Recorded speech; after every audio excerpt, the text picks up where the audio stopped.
नमस्कार दोस्तों, स्वागत है एक नए और फ्रेश वीडियो में। भूतपूर्व सैनिकों को रक्षा मंत्रालय के द्वारा एक बहुत ही बड़ा तोहफा दिया गया है।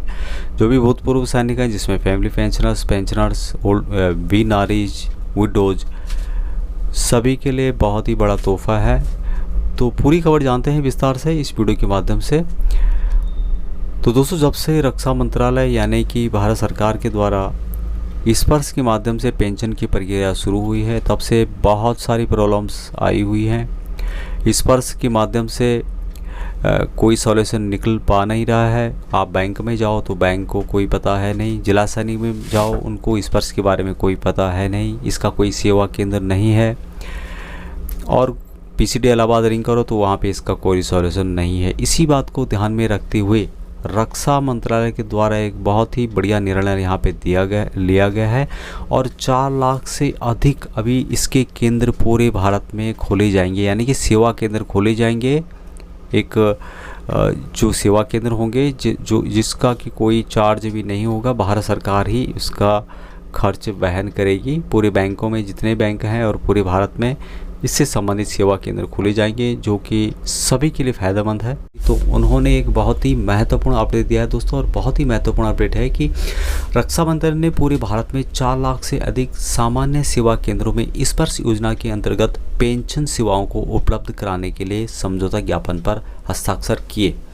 तो 4 लाख से ज़्यादा अभी स्पर्श सेवा केंद्र पूरे भारत में खोले जाएंगे, जो कि बहुत ही फायदेमंद है भूतपूर्व सैनिकों के लिए। तो 24 फरवरी 2022 को ये लेटेस्ट न्यूज़ निकल के आ रही है कि रक्षा मंत्रालय की रक्षा लेखा विभाग ने इलेक्ट्रॉनिक्स और सूचना प्रौद्योगिकी मंत्रालय के अंतर्गत एक विशेष प्रयोजन वाहन CSE e governance services India limited के साथ पेंशन प्रशासन के लिए एक प्रणाली पहल के अंतर्गत पूरे देश में 4 लाख से अधिक सामान्य सेवा केंद्रों यानी कि CSC में पेंशन सेवाओं को उपलब्ध कराने के लिए एक समझौता ज्ञापन पर हस्ताक्षर किए हैं। रक्षा सचिव डॉक्टर अजय कुमार की उपस्थिति में रक्षा लेखा नियंत्रक पेंशन श्री सामदेव और CSE e governance services India limited के मुख्य कार्यकारी अधिकारी CEO संजय कुमार राकेश द्वारा 24 फरवरी 2022 को नई दिल्ली में समझौता ज्ञापन पर हस्ताक्षर किए गए। यह समझौता ज्ञापन पेंशनभोगियों को हर स्तर पर संपर्क प्रदान करेगा, विशेष रूप से ऐसे पेंशनभोगियों को जो देश के दूरदराज के इलाकों में रहते हैं, जिनके पास स्पर्श पर लॉगिन करने के लिए कोई साधन या तकनीकी साधन उपलब्ध नहीं है।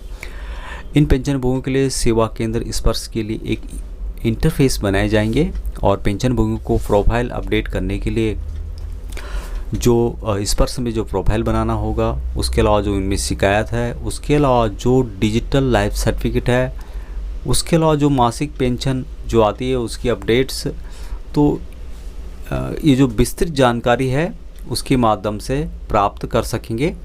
कोटक महिंद्रा बैंक के साथ इस अवसर पर एक समझौता ज्ञापन पर हस्ताक्षर किए गए हैं, जिसके अंतर्गत वे भूतपूर्व सैनिकों के उच्च घनत्व वाले क्षेत्रों में स्थित 14 शाखाओं में सेवा केंद्र स्थापित करेंगे।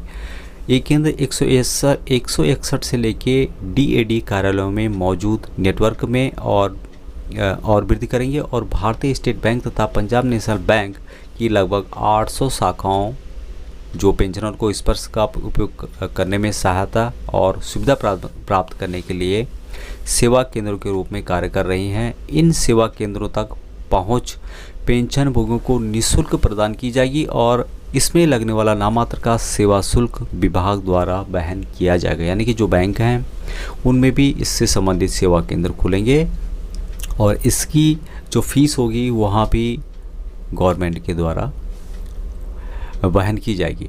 रक्षा सचिव ने स्पर्श के माध्यम से पेंशन प्रशासन में दक्षता, जवाबदेही और पारदर्शिता सुनिश्चित करने के लिए CGDA की सराहना की।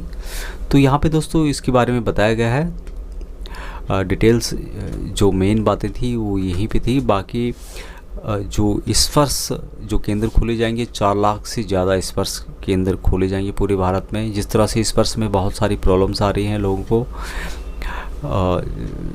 ज़्यादातर जो रिमोट एरियाज़ के हैं, उसके अलावा जो बुज़ुर्ग हैं या फिर जो स्मार्टफोन नहीं जानते चलाना, जो बीनारीज हैं, जो फैमिली पेंशनर्स हैं, तो बहुत सारी समस्याओं का समाधान अभी मुझे लगता है आराम से हो जाएगा, क्योंकि 4 लाख से ज़्यादा केंद्र पूरे भारत में खोले जा रहे हैं और 24 फरवरी 2022 को इससे संबंधित ज्ञापन पर हस्ताक्षर हुए हैं, जो कि CSC e governance services limited के साथ इन्होंने समझौता किया हुआ। तो दोस्तों महत्वपूर्ण अपडेट आज के लिए इतना ही। जानकारी अच्छी लगे तो वीडियो को शेयर ज़रूर करें, चैनल को सब्सक्राइब नहीं करें तो सब्सक्राइब जरूर करें। जय हिंद, जय भारत।